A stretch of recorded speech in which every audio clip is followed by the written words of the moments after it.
Hello guys, this is Swati. आज मैं बात करने वाली हूँ एक ऐसी मूवी के बारे में जो डेकेड से चली आ रही हाई स्कूल ड्रामा वाली बेसिक प्लॉट लाइन को लेकर चलती है। स्टिल बहुत सारे लोगों को फ्रेश लगी है और इम्प्रेस कर गई है। मैं बात कर रही हूँ मूवी बॉटम्स की। इन मूवीज़ की ट्रिक ये होती है कि जो बेसिक प्लॉट लाइन है वो पुरानी ही रहती है, लेकिन इसमें जो प्रॉब्लम्स दिखाई गई हैं उनको टैकल करने का तरीका और सबसे इम्पॉर्टेंट चीज़ जो बच्चों के बात करने का तरीका है, उन सारी चीज़ों को एक्सप्रेस करने का तरीका है, अर्बन स्लैंग्स हैं, वो ऑल टुगेदर नए होते हैं और जिससे मूवी बहुत फ्रेश लगती है। यहाँ पर जो लीड कैरेक्टर पीजे का है, रेचल सोनेट उनका नाम है, उनको आपने बॉडीज़ में देखा होगा। उनसे रिलेटेड बहुत अच्छी चीज़ है कि उन्होंने ये मूवी को राइट की है। It's a very big thing for the girl of this age और मुझे लगा आपको बताना चाहिए। बाकी आपको इस मूवी में वाइड रेंज ऑफ इमोशन मिलने वाले हैं। ह्यूमरस रहेगी ये मूवी थ्रू आउट, कहीं कहीं पर चीज़ें आपको सिली लग सकती हैं। तो अगर आप सेक्स एजुकेशन सीरीज़ के फ़ैन हैं और अभी उसका सीज़न 4 आया और आपने देखा मोर लाइक दिस ढूंढ रहे हैं, then do check out this movie. बाकी मेरा क्या एक्सपीरियंस रहा है इसके साथ मैं आपको बताती हूँ और आप ऑल टुगेदर उसे सुनने के बाद डिसाइड करेंगे कि आपको इसे देखना है या नहीं देखना है। इससे पहले अगर आप नए आए हैं then please subscribe. So for this movie Bottoms, अगर हम स्टोरी की बात करते हैं तो पीजे और जोजी जो इस मूवी के लीड कैरेक्टर हैं वो आपस में बहुत अच्छे दोस्त हैं। उनका सेक्सुअल ओरिएंटेशन सेम जेंडर की तरफ है। दो ऐसी लड़कियां हैं इनकी स्कूल की जिन्हें ये बहुत पसंद करते हैं और उनके साथ रिलेशन में जाना चाहते हैं, लेकिन इस समय यहाँ पर वो बिल्कुल सोशली आउटकास्ट की तरह है और उनकी सेल्फ एस्टीम बहुत ही लो है, चाहे वो उनके फिजिकल अपीयरेंस को लेकर हो या फिर उनकी स्किल्स को लेकर हो। वो बार बार कहते हैं कि वो बहुत अनटैलेंटेड हैं। सो वो इससे ओवरकम करने के लिए अपने बारे में अलग अलग रूमर्स फैलाते हैं और एक फ़ाइट क्लब खोलते हैं जो डेविड फिंचर के फाइट क्लब से इंस्पायर्ड है, सेल्फ डिफेंस के नाम पर। सो कुछ लड़कियां इसमें आती हैं और धीरे धीरे लोग इसे सीरियसली लेने लगते हैं। बहुत सी मार पिटाई चलती रहती है इसमें।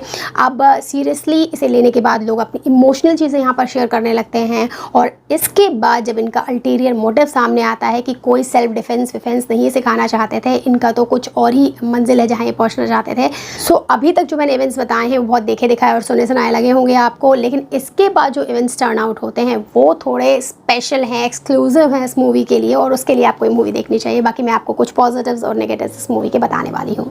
सो पहला पॉजिटिव मुझे इस मूवी में दिखा है, जैसे मैंने पहले बताया कि स्टोरी काफ़ी पुरानी सी है, बेसिक है, लेकिन उसकी जो गार्निशिंग की गई है वो बहुत बढ़िया है और यहाँ पर परफेक्ट स्टीरियोटाइप एग्जाम्पल है अल्फ़ा जनरेशन का, उनके पजल बिहेवियर का, कंफ्यूज्ड इमोशंस का, जो उनकी बुलिंग हो रही है, जो अब्यूज़ है, वो सारी चीज़ें यहाँ पर बहुत ही परफेक्टली दिखाई गई हैं जो आपको इम्प्रेस कर जाएंगी फॉर श्योर। सेकंड पॉजिटिव जो इस मूवी का है वो है रेचल सोनेट और आयो की बेहतरीन एक्टिंग। जो पीजे और जोजी के कैरेक्टर हैं वो फ़नी हैं, स्मार्ट हैं, सरकास्टिक हैं, बट अगले ही मोमेंट क्योंकि वो टीनेज लड़कियाँ हैं तो इमोशनली वनरेबल हो जाते हैं, बहुत ज़्यादा डेप्थ ऑफ इमोशंस दिखाने लगते हैं और उस चीज़ को रेचल और आयो बढ़िया से दिखा पाए हैं।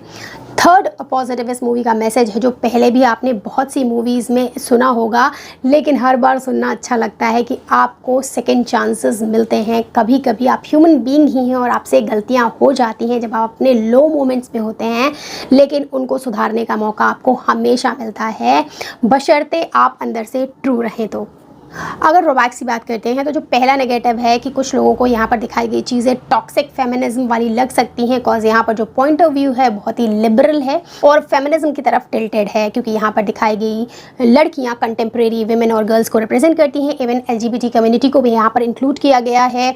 सो कुछ लोगों के लिए डाइजेस्ट करना मुश्किल होता है, उनके लिए ये नेगेटिव पॉइंट ज़रूर होगा।